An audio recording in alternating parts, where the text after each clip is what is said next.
এই যে kills strategy, হ্যাঁ, এটা নিয়ে একটু আলাপ করি। কারণ এই কেলস স্ট্র্যাটেজিটা বর্তমান মার্কেটের পরিপ্রেক্ষিতে বেশ আহ, আমি বলবো যে এটা খুব দরকারি একটা বিষয় আর কি। কেলস স্ট্র্যাটেজিটা আমি কেলস স্ট্র্যাটেজিটা একটা ভীষণ গুরুত্বপূর্ণ ব্যাপার, এবং এই বিষয়টা আমি আপনাদের সঙ্গে একটু আলাপ করব। আচ্ছা, আমি এইখান থেকে আপাতত কেলস স্ট্র্যাটেজিটা উঠাই দিচ্ছি। অলিভার কেল এর স্ট্র্যাটেজিটা কি? এই স্ট্র্যাটেজিটা আমাদের মার্কেটের জন্যই বা এখন কেন দরকারি? অলিভার কেলের স্ট্র্যাটেজিটা হলো, আগে অলিভার কেল সম্পর্কে জানি। এই সম্ভবত 21 সালে অথবা করোনার সময় আর কি, 21 সালেই মনে হয় করোনাটা হলো, অথবা 22 না 21 সালে। করোনার সময় অলিভার কেল একটা ট্রেডিং কম্পিটিশনে 941%, 941% প্রফিট করছিলেন একটা কম্পিটিশনে। এক বছরে 941% প্রফিট করছিলেন। এবং তার স্ট্র্যাটেজিটা কি? সেই স্ট্র্যাটেজিটা হলো, মূল থিমটা হলো যে একটা শেয়ার যখন রিভার্স করে সেই সময় তার কিছু ক্রাইটেরিয়া থাকে। একটা শেয়ার না, একটা মার্কেটও যখন রিভার্স করে তার কিছু ক্রাইটেরিয়া থাকে। উনি সেই ক্রাইটেরিয়াটা ধরতে পারছিলেন। আমি এইখানে অলিভার কেলকে বলবো না যে আচ্ছা ধরি, আমি একটু মানে রসিকতাই হোক বা নিজের প্রতি একটু বিদ্রুপ করেই বলি যে আমি একজন, ধরেন, এই তার আমি ধারে কাছেও নেই। অলিভার কেল আসলে, আমাদের প্রত্যেকেরই একটা জিনিস বুঝতে হবে যে মার্কেট কখন উঠে এবং কখন নামে। এই জিনিসটা আমরা যত বড় পণ্ডিতই হই না কেন, আসলে এইটা না বুঝলে আপনি মার্কেটে ট্রেড করতে পারবেন না। অলিভার অলিভার কেলের যে সমস্ত কয়েকটা, খুব বেশি না, অল্প কয়েকটা তার নিজের সাক্ষাৎকার আছে। সেই সাক্ষাৎকারগুলোতে তার স্ট্র্যাটেজিটা বলছে, এবং সেটা আপনি যদি একবার মানে এই ভিডিওগুলো দেখেন, তাহলে আপনি দেখবেন যে তার বলতে গেলে এই যে আমরা যত সব ইন্ডিকেটর, প্যাটার্ন, হ্যাঁ, এই সমস্ত নিয়ে আলাপ আলোচনা করি, কোনো ছিটেফোঁটা তার মধ্যে নেই। তিনি একটা জিনিসই বুঝছিলেন যে মার্কেট কখন উঠবে, কখন পড়বে। এইরকম বেশ কয়েকটা টার্ম তিনি বুঝছিলেন, এবং ওই টার্মের ভিত্তিতে তিনি ট্রেড করতেন। তাহলে অলিভার কেলের টার্ম বা অলিভার কেলের স্ট্র্যাটেজিটা কি? অলিভার কেলের স্ট্র্যাটেজি দেখেন আমার এখানে এই বেশ কয়েকটা, আহ, এমা ক্রস 50-200, এমা ক্রস 926। 50-200 হচ্ছে লং টার্মে যখন একটা শেয়ার রিভার্স করে, আর শর্ট টার্মে যখন একটা শেয়ার রিভার্স করে সেটা 926। 926 যখন ক্রস করবে সেই ক্ষেত্রে, সেইখানে আপনি ক্রস করলেই সেটা বাই দেওয়া যায়। মানে বাই দেওয়া যায় মানে আরো কিছু ক্রাইটেরিয়া আপনাকে মানতে হবে। মার্কেট সম্পর্কে একটু না জানলে খালি ক্রস করলেই বাই দেওয়া হয় সেটা না। এটা মানে একটা প্রাথমিক ইন্ডিকেটর যেটা আপনাকে 85 থেকে 90% সিউরিটি দিবে। এবং এমা ক্রস 50-200 এটাও একটা ক্রাইটেরিয়া। আমি এখানে এমা ক্রস 926 নিয়ে আলাপ করবো না, আমি এখানে এমা ক্রস 50-200 নিয়ে আলাপ করবো। কারণ এখন আমাদের মার্কেট এমন একটা পজিশনে আসছে যে সে রিভার্স করার একটা পর্যায়ে চলে আসছে। অর্থাৎ কিনা, তার রিভার্স করার সব ক্রাইটেরিয়াগুলা এখন তার মধ্যে বিদ্যমান। তো অলিভার কেলের স্ট্র্যাটেজিটা আমি একটু বলি। আমি অলিভার কেলের স্ট্র্যাটেজি ক্লিক করলাম। এই হলো আসলে, এই দেখতে পাচ্ছেন দুইটা, 200 আর একটা হলো 50। 50 হলো ফার্স্ট মুভিং অ্যাভারেজ, আর স্লো মুভিং অ্যাভারেজটা হলো, এই গ্রিনটা হলো স্লো মুভিং অ্যাভারেজ, রেডটা হলো ফার্স্ট মুভিং অ্যাভারেজ। আচ্ছা, তিনি এই যে এই এখানে যে দুটো বটম হয়েছে, এই বটমে ধরেন এটা একটা স্টক, এটা নট ডিএসইএক্স, এটা একটা স্টক। তিনি কখনো এইটার মধ্যে এন্ট্রি দিবে না। এইখানে তো মুভিং এভারেজ ক্রস করছে, এখানে মুভিং এভারেজ ক্রস করছে, এইখানে তিনি এন্ট্রি দিবেন না। তিনি এন্ট্রি দিবেন দ্বিতীয় বটমটা যখন স্লো মুভিং এভারেজকে ক্রস করছে, এবং স্লো মুভিং এভারেজ যখন ফাস্ট মুভিং, না, ফাস্ট মুভিং এভারেজ যখন স্লো মুভিং এভারেজকে ক্রস করবে। অর্থাৎ কিনা আমরা এখানে সেই একই জিনিস দেখতে পাচ্ছি, পুরা মার্কেটটাই এখন একটা ডবল বটম নিছে। ডবল বটম মার্কেটে রিভার্সালের মার্কেট রিভার্সালের ক্রাইটেরিয়া কি কি? আমরা অনেকগুলো প্যাটার্ন জানি, ইন্ডিকেটর জানি, অনেক কিছু, এগুলো অনেকগুলোই শিখছি, কিন্তু আমি অনেকগুলো বলি যে কিছু কিছু প্যাটার্ন আছে যেগুলো রিভার্সাল, কিছু কিছু প্যাটার্ন আছে এগুলো হলো কন্টিনিউশন প্যাটার্ন। কন্টিনিউশন প্যাটার্ন এবং রিভার্সাল প্যাটার্ন হলো কি, যে রিভার্সাল প্যাটার্ন হলো কি কি, মোস্ট কমন 98% ক্ষেত্রে যে সমস্ত রিভার্সাল ঘটে সেইটা হলো double bottom, triple bottom, head and shoulder. 98% ক্ষেত্রে এই রিভার্সালটা ঘটে। আমরা এখানে ইন্ডেক্সে যেমন দেখতেছি যে একটা রিভার্সাল হওয়ার প্রায় কাছাকাছি পৌঁছে গেছে, এবং সে একবার একটা বটম তৈরি করছে, আবার উপরে উঠে যে আবার সেই বটমটা নিচে নেমে আবার দ্বিতীয়বার বটম তৈরি করে এখন আবার উপরে উঠার চেষ্টা করতেছে। আচ্ছা, আসলে সে রিভার্সাল মুডে আছে।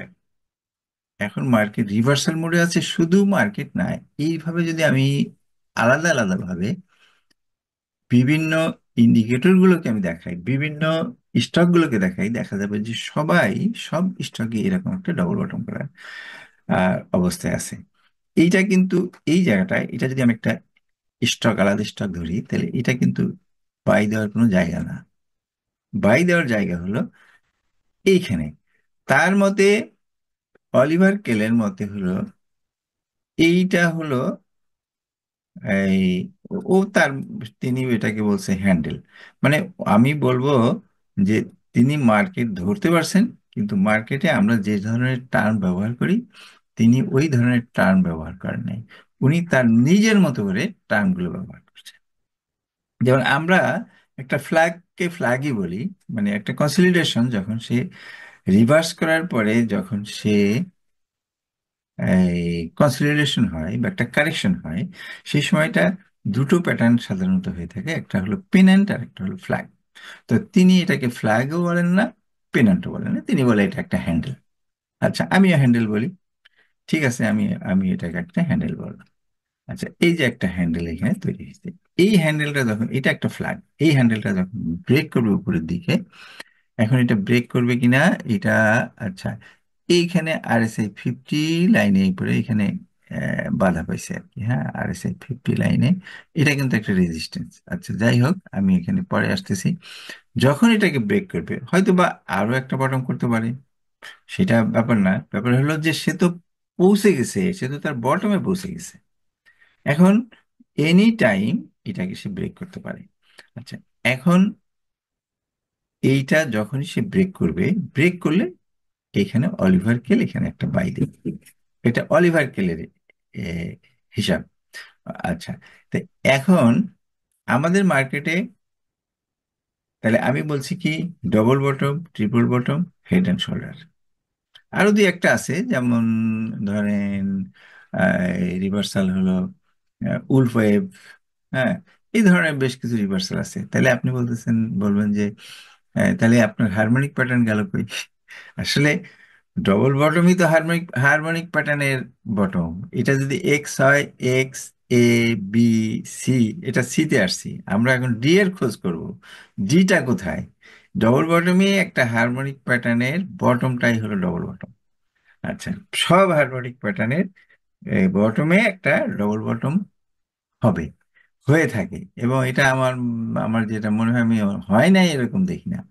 আহ, এবং হওয়ার ক্ষেত্রে আমি দেখি যে 99%, এটা আমার হয় নাই এরকম আমার মনে পড়তেছে না যে ডবল বটম না হয়েই সে উপরে উঠে গেছে। ডবল বটম ছাড়া সে উপরে উঠে গেছে এরকম আমি একটাও দেখিনি। ডবল বটম একটা হবেই। হওয়ার পরে ডি, আমরা অ্যানালাইসিস করার সময় ধরেন যেখানে ডি দিব, ঠিক সেই জায়গাটার থেকে সে উঠবে না। সে ওখান থেকে 38%, 61% যে একটা কারেকশন হবে, একটা এটাকে কি বলবো, পিনান্ট বা একটা ফ্ল্যাগ তৈরি করবে, কারেকশন হবে যেটা আর কি। এটা তৈরি করার পরে তারপরে সে তার উপরে উঠবে। তাহলে এইখানে আমরা অ্যাকর্ডিং টু কেলস স্ট্র্যাটেজি আমরা দেখতে পাচ্ছি, এটা একটা বটম এবং রিভার্সালের সমস্ত কিছু ক্রাইটেরিয়া এখন এখানে আমাদের এখানে আছে।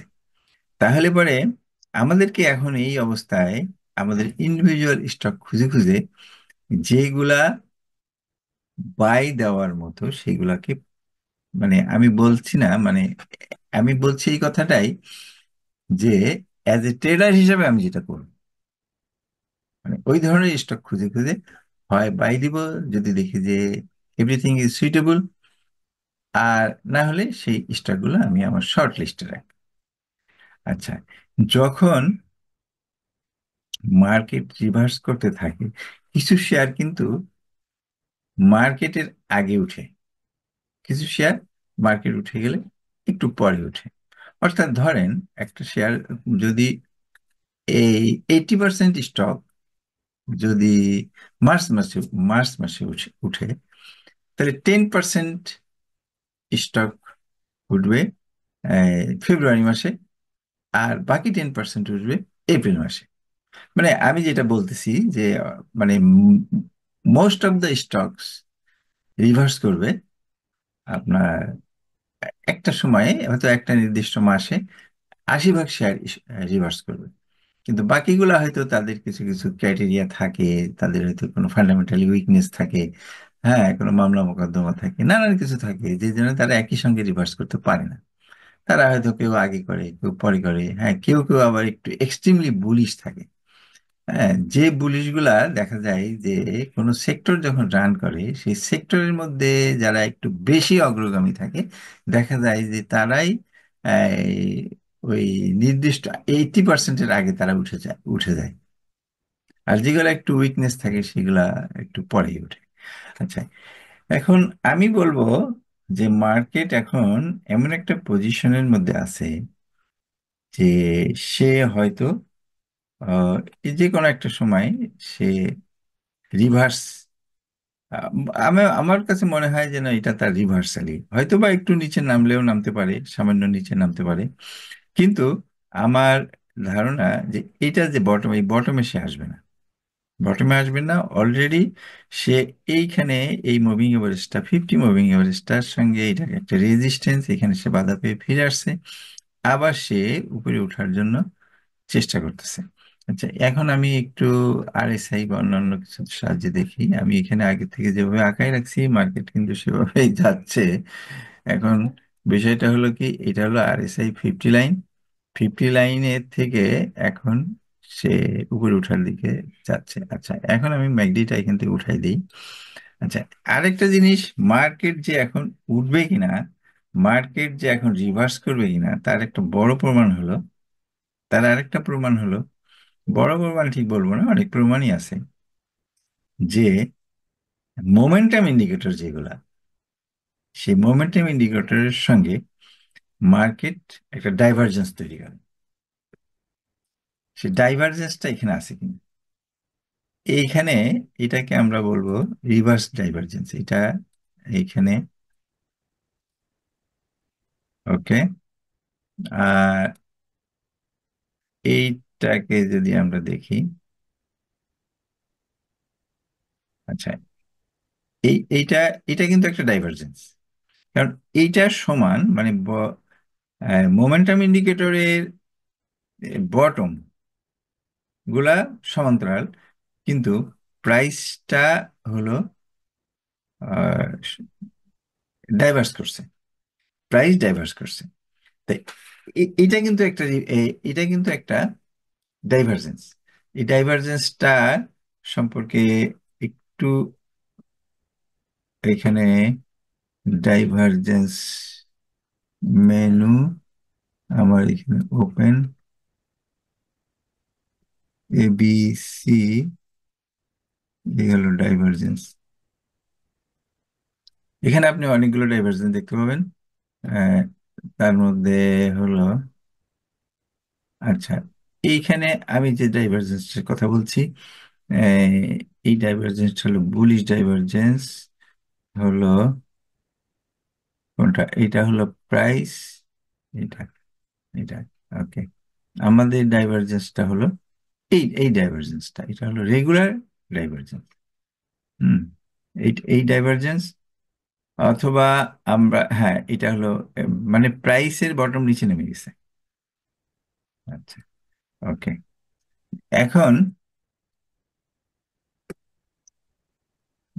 ওকে, এখন এখান থেকে বেরিয়ে যাই।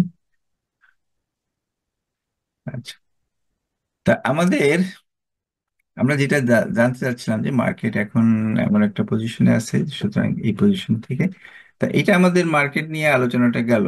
ডিএসি এক্স, কারণ ইতিমধ্যে আমি যদিও বলছিলাম যে 15 থেকে শুরু করব, অলরেডি আমি 15-র মধ্যেই এই যেটা ডিএসি এক্স নিয়ে আমার কথা, আমার যেটা বলার এটা বললাম, ডিএক্স এক্স এক্স নিয়ে।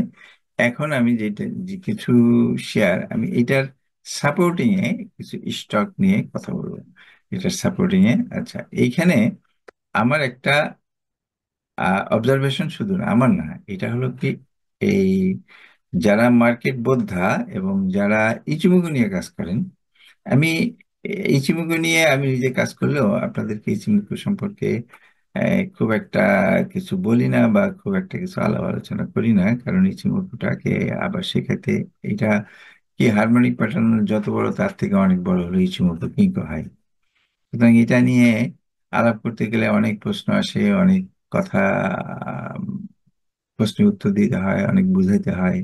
এবং আরেকটা বিষয় হলো কি, ইচিমুকুর ভিতরে যে সমস্ত কম্পোনেন্ট গুলো আছে, এই যে যে কম্পোনেন্ট গুলো আপনারা দেখতে পাচ্ছেন, এই কম্পোনেন্ট গুলা সম্পর্কে আলাপ আলোচনা অনেক, মানে অনেক বেশি আলোচনা। আমি এখন বেশ কয়েকবার আমার প্রত্যেকটা ব্যাচে ইচিমুকু ইচিমুকু সম্পর্কে আহ, সামান্য একটু ধারণা দিছি, যার জন্য আমি এখন ওই ইউটিউবে যে সমস্ত অ্যানালিসিস দিই তার সঙ্গে ইচিমুকুর থেকে কিছু রেজিস্ট্যান্স নিয়ে আপনাদের সঙ্গে কথা বলি। আমি এখানে এমন কিছু স্টক নিয়ে আলাপ করব যেগুলো ইচিমুকুর সঙ্গে আহ, মানে আমরা বলতে পারি যে ইচিমুকুর সঙ্গে সে মানে ইচিমুকুর সঙ্গে তারা কমপ্লাই করছে, ইচিমুকুর সঙ্গে কমপ্লাই করে সে উঠতেছে। আচ্ছা, আমার যে কথাটা ছিল, আমি বলতেছিলাম যেটা, আমি আগে ইচিমুকু সম্পর্কে একটু বলে নেই, খুব সংক্ষেপে বলবো। আমি এটা নিয়ে বিস্তারিত এখন আলাপ করব না। এটা নিয়ে আমার কাছে যারা ট্রেনিং দিয়েছেন তাদেরকে সংক্ষেপে একটা জিনিস এখানে বুঝেছি, যে কখনো এই যে কুমোর নিচে কোনো সময় এন্ট্রি দিবেন না, এই জিনিসটাই। কারণ কি, এ কিন্তু বহুবার বলছে, এখানে বলতেছে বাই দাও, এখানে বলছে বাই দাও, এখানে বলছে বাই দাও, এখানে বলছে বাই দাও, এখানে বলছে বাই দাও, এখানে বলছে বাই দাও। কোনো সময় কি এই সমস্ত জায়গায় বাই দিয়ে কোনো প্রফিট পাইছেন? পান নাই, তাই না? তো এই জিনিসটাকে আমি বলি যে আপনি অ্যানালাইসিস যদি কম জানেন, তাহলে অ্যাটলিস্ট এর নিচে বাই দিবেন না। এই যে কুমোর নিচে কোনো সময় বাই দিবেন না। বাই দেওয়ার ক্রাইটেরিয়াটা হলো তিনটা, কুমো দেখে তিনটা ক্রাইটেরিয়া। অথবা ইচিমোকুটা যদি ভালো বুঝেন, তাহলে পরেও আপনি মোটামুটি একটা বাই দিতে পারেন। সেটা হলো কি, যে মানে একটা শর্ট রেঞ্জে একটা বাই দিতে পারেন। আচ্ছা, তবে আমি বলবো যে এইখানে এই যে আপনি দেখতে পাচ্ছেন শেয়ারটা, এই যে প্রাইসটা উপরে উঠে গেল, তাই না, এখান থেকে উপরে উঠে গেল এখানে। আচ্ছা, তাই যদি হয়, এইটাই ধরেন না কেন, এটা উপরে উঠে গেল, আপনার মনে হচ্ছে ইস, আমি মিস করলাম, তাই না? কিন্তু আপনি জানেন এই শেয়ারটা কোন জায়গা দিয়ে থামবে? এই শেয়ারটা থামবে হলো একেবারে, আপনি দেখেন এটা, আমি যে বলে দিলাম এখানে, এই যে হলো তার রেজিস্ট্যান্স, এইখানে যে থামবে, এবং এইখান থেকে সে আবার ডাউনে চলে আসবে, এরকম একটা ডাউনে চলে আসবে। এবং এই যে ল্যাগিং স্প্যানটা দেখতে পাচ্ছেন, এই যে ল্যাগিং স্প্যানে কিন্তু সে, হ্যাঁ,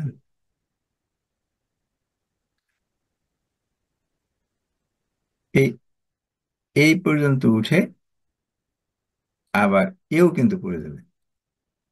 হ্যাঁ, এ কিন্তু ল্যাগিং স্প্যান, এ কিন্তু কোমরটা ভেদ করতে পারলো না। আমাদের কন্ডিশন হলো আচ্ছা, তৃতীয়বার থার্ড টাইম, দ্বিতীয়বারে তো পড়লো, থার্ড টাইমে সে কুমোটা ভেদ করলো। আর এবার প্রাইসও আবার উঠলো। এখন আমাদের ক্রাইটেরিয়াটা হলো, যখন কুমো গ্রিন হবে, আমি টুইস্ট করলো বললে এখন আমাকে অনেক ব্যাখ্যা দিতে হবে, তাই না? আচ্ছা, এর 26 ক্যান্ডেল আগে কিংবা যখনই আপনার এত 26 ক্যান্ডেল ট্যান্ডেল দেখার দরকার নেই, স্রেফ আপনি যখন দেখবেন যে প্রাইসটা ব্রেক করলো, এবং যখন প্রাইসটা কুমো ব্রেক করলো তখন কুমো গ্রিন, এই কুমোটা যখন গ্রিন অর্থাৎ কিনা মার্কেট বুলিশ। হ্যাঁ, কুমোটা যখন গ্রিন এবং যখন রেড তখন কিন্তু মার্কেট বেয়ারিশ। কুমোটা যখন গ্রিন আর ল্যাগিং স্প্যান যখন কুমো ব্রেক করলো, সেই সময় আপনি যদি বাই দেন, মানে এই সময়টায় যদি বাই দেওয়া হয়, তাহলে এই শেয়ারটার সম্ভাবনাটা, সে কোথায় যাবে, সে যেখানেই যাক না কেন তাকে সাপোর্টে আসতে হবে। তার সাপোর্ট গুলা, এই তল একটা সাপোর্ট, এই তল একটা সাপোর্ট, এবং as well as it is resistance. হ্যাঁ, এটা একটা সাপোর্ট, এটা একটা রেজিস্ট্যান্স। সুতরাং মানে আপনি তো জানেন যে support turn into resistance, resistance turn into support. এটা শেয়ার মার্কেটের খেলা। হ্যাঁ, একবার জাস্ট সে নিজেকে বলবে আমি সাপোর্ট, আর একবার সে বলবে আমি রেজিস্ট্যান্স। এই যে ক্রাইটেরিয়া গুলা, এখন দেখেন, এতদিন আমরা এই ক্রাইটেরিয়া গুলা দেখি নাই যে সে ক্রমভেদ করে প্রাইস ক্রমভেদ করছে, প্রাইস ক্রমভেদ করছে, এটা আমরা এতদিন দেখিনি। এখন আমরা যে তিনটা কন্ডিশন তার মধ্যে দুইটা দেখতে পাচ্ছি। অধিকাংশ স্টকেরই ক্রাইটেরিয়া, এই দুইটা ক্রাইটেরিয়া অলরেডি ফুলফিল করছে, অধিকাংশ স্টকেরই ফুলফিল করছে, কিন্তু সে থার্ড ক্রাইটেরিয়া যেটা, এই যে ল্যাগিং স্প্যানটা এখানে যে বাধা, বেশিরভাগেরই বাধা পড়ে আবার ফিরে আসবে। সুতরাং এখনো মানে যারা একটু বুঝেন তারা হয়তো আহ, একটা শর্ট মুভমেন্টে প্রফিট নিতে পারেন, কিন্তু অন্যরা পারবেন না। কারণ আপনি এই যে এখন এই স্টকটায় যদি আপনি এন্ট্রি দেন, কালকে যদি এটাকে এন্ট্রি দেন, কালকে তো এটা ব্রেক করছে, এখানে একটা রিটেস্ট হবে। এখন আমি যদি বলি যে এখান থেকে সে উপরে উঠবে, আপনার মনে করেন উনি বললো এখান থেকে আর এটা রেড হয়ে গেল। হ্যাঁ, কালকে এটা রেড হওয়ার সম্ভাবনা যথেষ্ট যথেষ্ট, মানে সবচেয়ে বেশি, অর্থাৎ 80% এখানে একটা রেড ক্যান্ডেল হওয়ার সম্ভাবনা এই জায়গাটা আছে আগামীকাল। কারণ রেজিস্ট্যান্স ব্রেক করলে সেখানে পরের দিন একটা রেড ক্যান্ডেল হয়।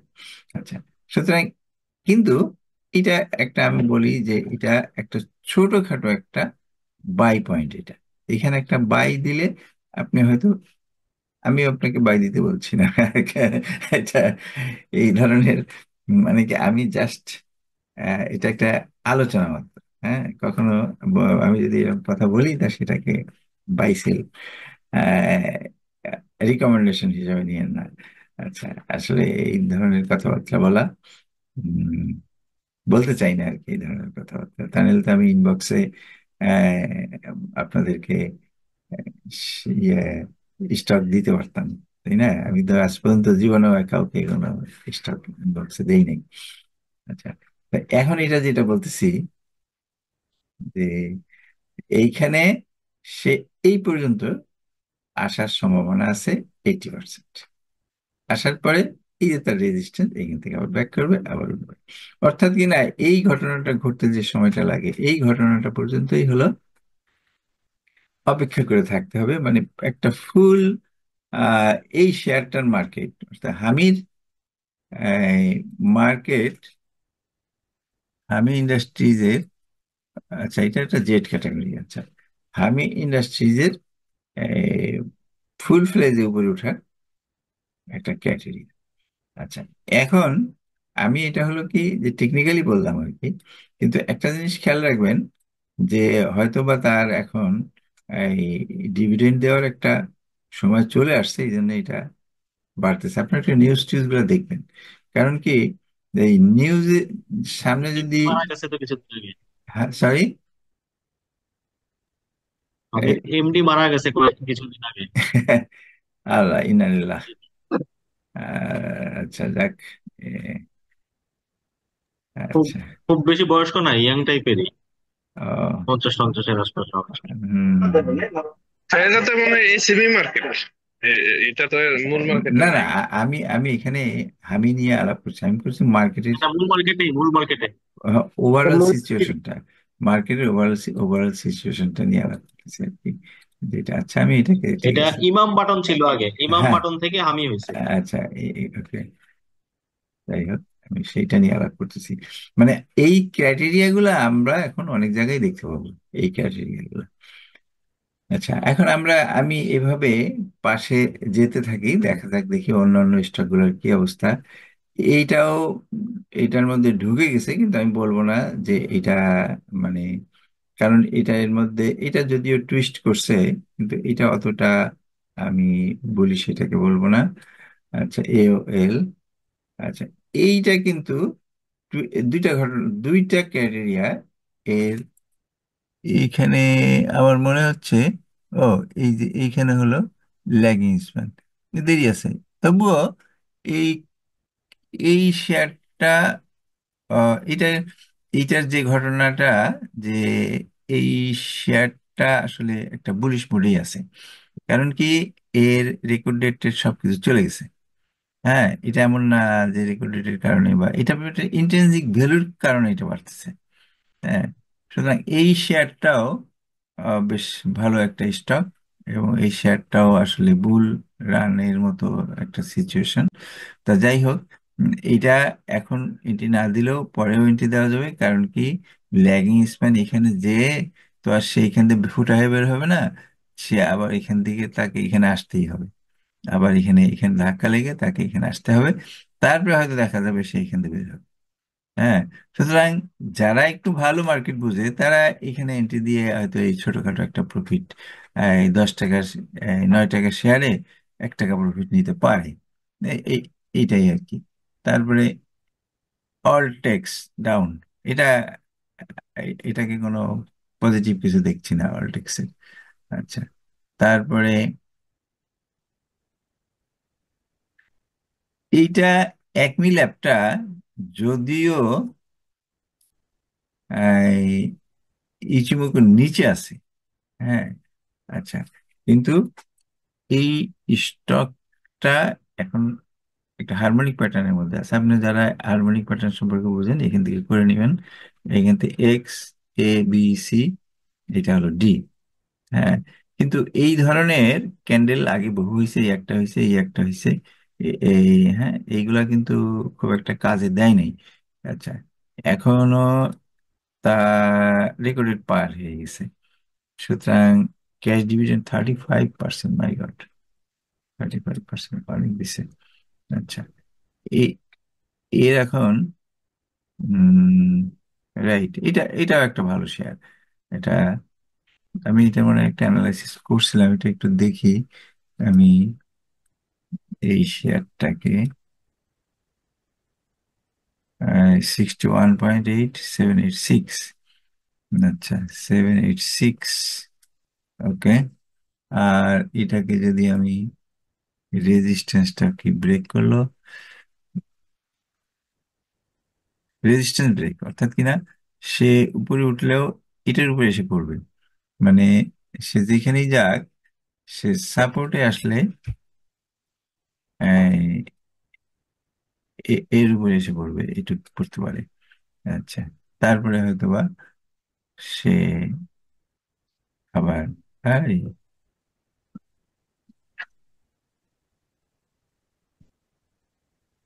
হ্যাঁ, এটা একটা, এটা আমার কাছে ভালোই মনে হচ্ছে। সোনারগাঁও, দেখেন এই শেয়ারটা কিন্তু ইচিমুখের অল কন্ডিশন ফ্ল্যাট, আমি এটা আগেই দেখছি, আমি এটা নিয়ে একটা অ্যানালাইসিসও দিছি। ইচিমুখের অল কন্ডিশন ফ্ল্যাট, আপনি এখানে দেখেন টুইস্ট প্রাইস অ্যান্ড, এটা কি বলবো, ল্যাগিং স্প্যান, এবং সেই সঙ্গে তার রেজিস্ট্যান্সের দিকে সে অলরেডি রেজিস্ট্যান্স ব্রেক, এটা অনেক রেজিস্ট্যান্স আছে, তার মধ্যে এই রেজিস্ট্যান্সটা ব্রেক, এটা ওকে, এটা এটা এটা একটা এখনকার মানে ক্রাইটেরিয়া হিসাবে এটা একটা ভালো অবস্থার মধ্যে আছে। আচ্ছা, কোরিয়ান ইনফিউশন, আমি এটা নিয়ে খুব একটা আশাবাদী না।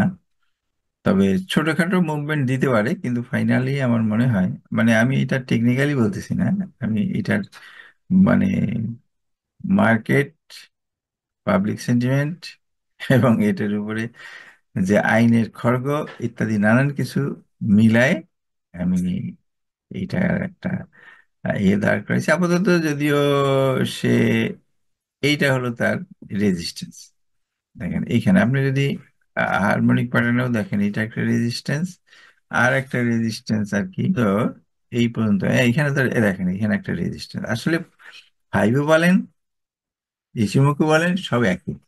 হ্যাঁ, এই যে এখানে যে রেজিস্ট্যান্স আছে, এই রেজিস্ট্যান্স পর্যন্ত তার ম্যাক্সিমাম, এখানে একটা বাধা পেতে পারে।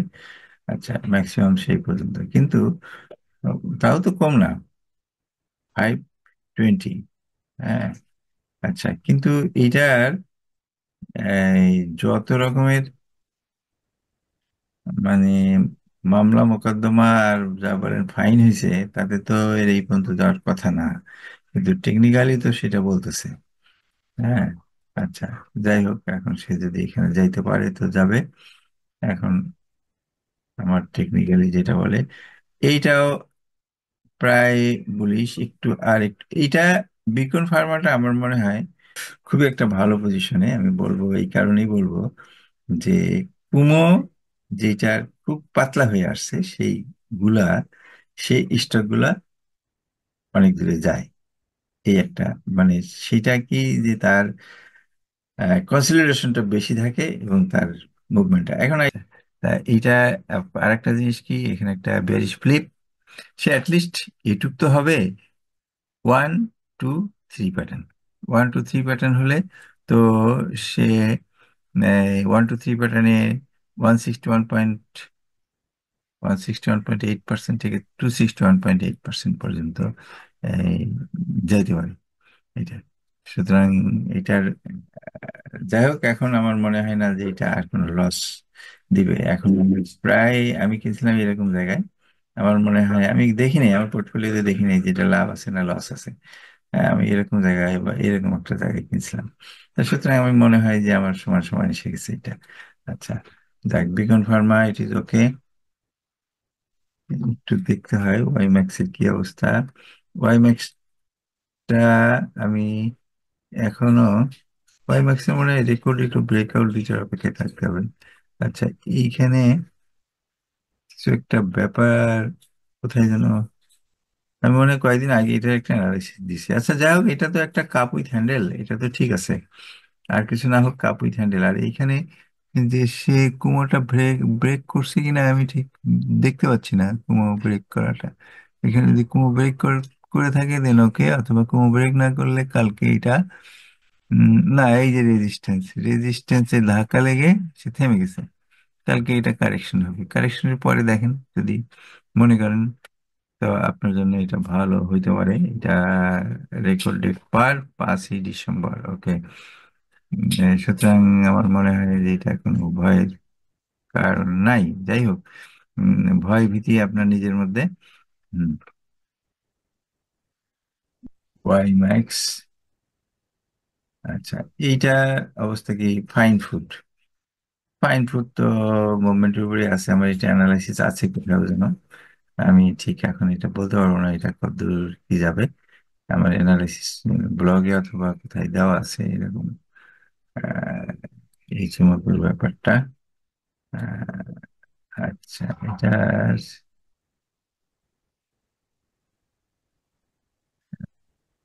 না, আমি ঠিক এটা বলতে পারতেছি না এটা কোথায় যাবে। আচ্ছা, fine food, peoples insurance, people insurance আর একটু হলে ব্রেক করবে এটা। এগুলা দেখেন, এই শেয়ারগুলা বেশ মুভমেন্টে এসে গেছে এই শেয়ারগুলা, অর্থাৎ কিনা অধিকাংশ শেয়ারই এই টুইস্ট করে মুভমেন্টের মধ্যে আছে। অধিকাংশ শেয়ারই, আমি আসলে মূল বিষয়টা ছিল যে মার্কেট এখন ঘোরার পথে, মার্কেট এখন ঘুরে যাবে। এইরকম একটা পজিশনের মধ্যে আছে মার্কেট। আর এন স্প্রিংটা ছিল না ওটা? আচ্ছা, আরএন স্পিন। আহ, আরেকটা আছে মেট্রো স্পিন। তাহলে এটা তো আমার কাছে, তো এটা তো ভালোই লাগতেছে। এটা তো আহ দেখি তো এটা একটু উইকলি চার্টে কি অবস্থা। বাবা, আর জাস্ট একটু চার্টে না, এই গ্যাপটা পাশে তো আমি এখন অ্যানালাইসিস করতে পারবো না। এই গ্যাপ থাকলে অনেক চিন্তা ভাবনা করা লাগে। হুম, আর R N spin, metro spin. Share সংখ্যা কমাইছে তো এই লেগে গ্যাপটা। আহ একটু কমাইলো কিভাবে শেয়ারের সংখ্যা? ওই মার্জার করছিল কারোর সাথে, মানে শেয়ার সংখ্যা ওয়াই আর ফায়ার কেমিক্যাল দুইজনের শেয়ার সংখ্যা কমাইছিল এক লগে। ও আচ্ছা, এইটা এলআরবিডিএল। এটা এখন পর্যন্ত বলবো যে বুলিশ, মানে লো অ্যান্ড হায়ার লো এবং হাই অ্যান্ড হায়ার হাই। যাক, এখন পর্যন্ত বুলিশ। আর একটু না হলে কনফার্ম হতে পারতেছি না। ইচিমোকু বলতে কেবল ঢুকছে, হ্যাঁ, টুইস্ট করেনি আর। আচ্ছা, সুতরাং এখানে এই এইরকম জায়গায় আমি এন্ট্রি দিতে বলি না। মানে এ নিয়ে আফসোস করার দরকার নাই, কারণ কি, যে এটা ব্রেক করলেও উপরে উঠে সেকেন্ড রেজিস্ট্যান্স থেকে সে আবার ফিরে আসবে। সুতরাং এটা টেনশন না করে, মানে এই ইচিমুকু দিয়ে আপনারা ট্রেড করতে পারেন। টেনশন মানে আপনার কাছে হয়তো এখন অনেকে হয়তো ভাবতেছে যে এখানে বাই দিলাম না, দিতে পারেন। যারা ভালো অ্যানালিস্ট তারা এরকম জায়গায় বাই দিয়ে এই পর্যন্ত প্রফিট নিতে পারেন। এই প্রফিটটা নিলেন। এইখান থেকে যদি ব্রেক করে তো করলো, না করলে সে আবার ফেরত আসবে। ফেরত আসবে কোথায় আসবে? এই এইটার মাথার উপরে আসবে। হ্যাঁ, এইটার মাথার উপরে আসবে। আবার হয়তো সে এইখান দিয়ে, তখন এটা সে আবার এখান থেকে ফিরে এখানে আসবে। আবার এইখান থেকে বেরোবে, এখান থেকে বেরোবে। কিন্তু সেফ, মানে অধিকাংশই তো আমরা অ্যানালাইসিস ভালো জানি না। সুতরাং আমি বলবো যে যখন এইটা তিনটা কন্ডিশন ফিল হবে, সেই সময় একটা মানে ভালো একটা বাই কন্ডিশন আসবে। আচ্ছা, আমি এটা নিয়ে মার্কেটের এই বিষয়টা দেখানোর জন্য একটা আগ্রহ ছিল আমার। আর আপনারা দেখি কেউ কিছু যদি এখানে উম এটা শুকুক।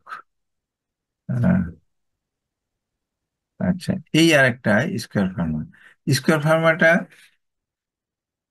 হ্যাঁ, এটা যদিও এটা একটা রেজিস্ট্যান্স, কিন্তু আমার মনে হয় যারা ফান্ডামেন্টাল শেয়ার দেখে এই ট্রেড করেন, তাদের জন্য এটা যদি এখান থেকে ফিরেও আসে, নো প্রবলেম। আমি বলবো যে এটা কোনো প্রবলেম নেই, কারণ সে আবারও উপরে উঠবে। হ্যাঁ, এখান থেকে ফিরে আসলে উপরে উঠবে। তাতে এই ব্যাপারটা আমি, আমার কাছে আমি বেশ খানিকটা কনফিডেন্ট যে এটা আসলে একটা প্যাটার্নের মধ্যে আসছে। এটা এটা অবশ্য শুধু যারা ইনভেস্টর, নট ফর ট্রেডার। কারণ আপ ডাউন আপ ডাউন যতই করুক না কেন, যেমন দেখেন আমি দুইবার করে অগ্নিতে এন্ট্রি দিচ্ছি, দুইবার করে এই অগ্নি প্রায় ডবল হয়ে গেছে, বা হয়তো বা ডবল, অতটা হিসাব করিনি। একটা হলো 21 সালে, করোনার আগে মনে হয়, আর একবার 21 দিন আগে। তা ওটাও তো মানে টোটাল অ্যানালাইসিস বলে যে সে আপ, হ্যাঁ, সে এইটা তার টার্গেট। কিন্তু দুইবারই বহুত রোলার কোস্টার করে সে তার জায়গায় গেছে।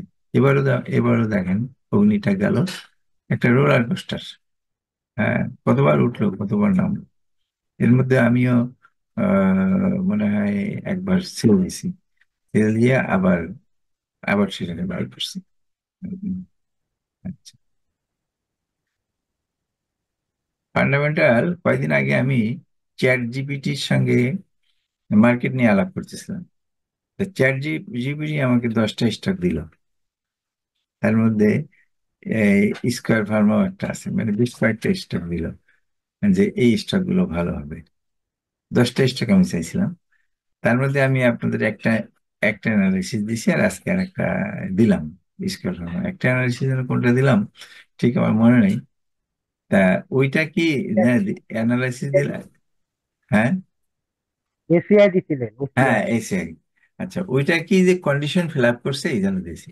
এখন চ্যাট জিপিটি আমাকে যে সাজেস্ট করলো, সে তো আর ওই কন্ডিশন দেখে দেয়নি। সে দিছে যে নিয়ার ফিউচারে সে ভালো করবে। যে 10টা শেয়ার দিছে, দেখেন ওই যেটা এসিআই অ্যানালাইসিস দিচ্ছে ওইখানে 10টা স্টকের নাম আছে। ও বিভিন্নভাবে ওইগুলাকে অ্যানালাইসিস করে আমাকে এটা ওই সাজেশনটা সে দিছে।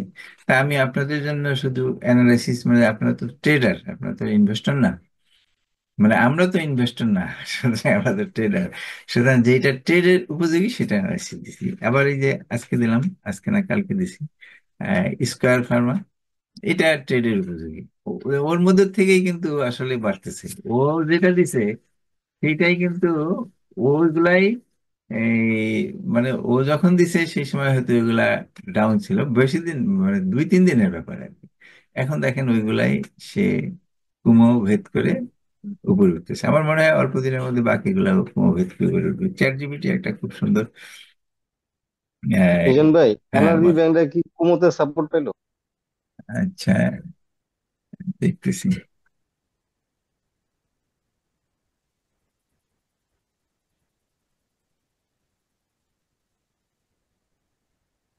এত অবস্থা আরে শেষ করে ফেলাইছি। আমি একটু অ্যানালাইসিস গুলো মুছে দিই। আমার মনে হচ্ছে সে কোমরকে সাপোর্ট পাইছে, এই কোমরতে এটার উপর সাপোর্ট নিছে। এবং আর একবার সে, আচ্ছা দেখি এটা, হ্যাঁ এটা তো কোমরকে সাপোর্ট, এটাই সাপোর্ট। ওকে, আচ্ছা। আর টোটালি এটা কি বলে এনআরবি ব্যাংকটা, আহ, এইখানে চিহ্নগুলো একটু সরাই দিই তাহলে দেখতে সুবিধা হবে। আচ্ছা, ওখানে এখানে কি প্যাটার্নটা হবে? XABCD, এটা হবে, এটা যদি এই 786% হয়, এইটা,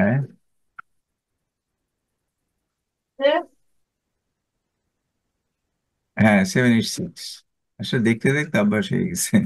786, এটা 127.2%, এটা না আবার যেতে পারে আর কি। 1.272%। ওকে, অর্থাৎ কিনা আর একটু তার যাওয়ার কথা ছিল এটা। আচ্ছা যাই হোক, এখন তো সে দেখতে পাচ্ছি যে, হ্যাঁ এটা একটা সাপোর্টে, হ্যাঁ এটা একটা সাপোর্টে আছে।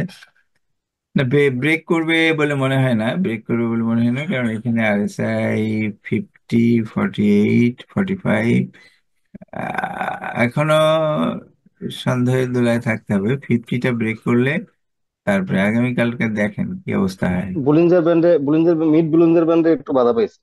মির বুলিঞ্জার ব্যান্ডে, আহ বা- ও সে এইখানে বুলিঞ্জার ব্যান্ড পর্যন্ত আসতে পারে নাই, তার মানে সে না, উপরের দিকে যাবে আর কি, বোঝা যাচ্ছে। আচ্ছা, আসতে পারেনি, এখন দেখা যাক দেখি। মানে মিড বুলিঞ্জার ব্যান্ডটা ক্রস করলে মনে হয় যে হয়তো আবার না, দেখতে পারবো। এটা এটা লোয়ার বোলিং এর নাকি ব্যান্ড, এই বোলিং এর ব্যান্ড, এটা মিড বোলিং এর ব্যান্ড। এখন এই মিড বোলিং এর ব্যান্ডটাকে তার ক্রস এটা করতে হবে। কোথায় বলছি? হ্যাঁ, হ্যাঁ, এই যে যেমন মিড বোলিং এর ব্যান্ড থেকে নিচে নেমে আসছে, এসে আবার উপরে উঠছে, আবার এখানে আসছে। যাই হোক, আমাদের এই বোলিং এর ব্যান্ডের হিসাবে আমাদের এই ডাব্লু বটম মে বাই, আর এম টপে সেল। ওকে, আচ্ছা। আচ্ছা দেখি আপনারা কি কি দিলেন, আমি তো ও, 9টা বাজে তা। এশিয়াটেক ল্যাবরেটরি আর ঢাকা ব্যাংক এই দুইটা একটু দেখেন। এইখানে দেখেন, এখানে যা আছে আমার তো 9টার মধ্যে টাইম দেওয়া মানে আমার। এশিয়াটেকের যে অ্যানালাইসিসটা দিচ্ছিলেন এশিয়াটেক ল্যাবরেটরি জি দেখা যায়। আচ্ছা, এইবার এইটা দেখেন, এটা তো সে এশিয়াটিক ল্যাব তো ঠিকই তো বাড়তেছে। তো বাড়বে কি একটার পর একটা প্রতিটা গ্রিন ক্যান্ডেল হবে? তা তো হবে না, সে তো একটু উঠছে নামছে, আবার উঠবে আবার নামবে, এইভাবে করতে করতে যাবে আর কি। সে ঠিক আছে, এটা এখনো কোনো সমস্যা করে নেই এখানে। রেজিস্ট্যান্সে বাধা পেয়ে নিচে নামছে, আবার এখন আস্তে আস্তে উঠে উঠবে। হ্যাঁ, এই হলো, এটা ঠিক আছে। এটা তো আমার মনে হয় না যে এখন পর্যন্ত কোনো প্রবলেম হয়েছে, এই ধরনের কিছু বলার মতো হয়নি এখন অবস্থাটা, এটা এশিয়াটিক ল্যাবটা। আচ্ছা, আর একটা এরকম একটা শেয়ারে কার, কার জন্য অ্যানালাইসিস, এক মিনা কি যেন একটা দিছিলাম একটা, উম, স্যার সেটা আমার দিয়েছিলেন, হ্যাঁ ফজলুল হক, ঝিনাইদহ থেকে। হ্যাঁ, না শেয়ারটার নাম কি? আমার এটা ছিল এশিয়াটিক ল্যাব, এটা নিয়ে আমি আপনাকে রিকোয়েস্ট প্রোডাক্ট করছি। হ্যাঁ দিয়েছিলেন হ্যাঁ মনে হয়। হ্যাঁ, এটা দিয়ে আপনি দেওয়ার পরেই তো আমি বুঝলাম যে আরে শেয়ারটা তো খুব সুন্দর। কারণ এই যে দেখেন বটম তো এটা, লাস্ট বটম এটা, তারপরে এটা স্যার হায়ার আমার বটম। আমার সেদিন 6,000 টাকা লাভ ছিল, বেচলাম না বুঝছেন। হ্যাঁ পরে দেখি যে সেইটা তো লসে, আরো লসে চলে গেল, মানে হাজারখানেক। আবার কালকে দেখি উঠে গেছে। হ্যাঁ, না এটা উঠে যাবে। আর কি আপনি একদিনের, এটা তো চিন্তা করতে হবে এখন যে অবস্থায় আছে, এখন যে অবস্থায় সে যাচ্ছে সেটা নিয়ে চিন্তা করতে হবে। এখন তো এটা আবার স্যার উঠবে আমি আবার উঠবে। 60 টাকা ধরে রাখিছি স্যার, 60-এর না 60 টাকা বিডিকমে ধরে। একটু দেখ। হ্যাঁ, স্যার বিবিএস কেবল দিছিলাম। বিডিকম। BBS cable. না না না, দেখি আগে বিডিকম। বিডিকম এখনো মানে সেফ। পরবর্তী আপডেট পেতে লাইক কমেন্ট ও শেয়ার করে সাথে থাকুন। সাবস্ক্রাইব করার জন্য ধন্যবাদ।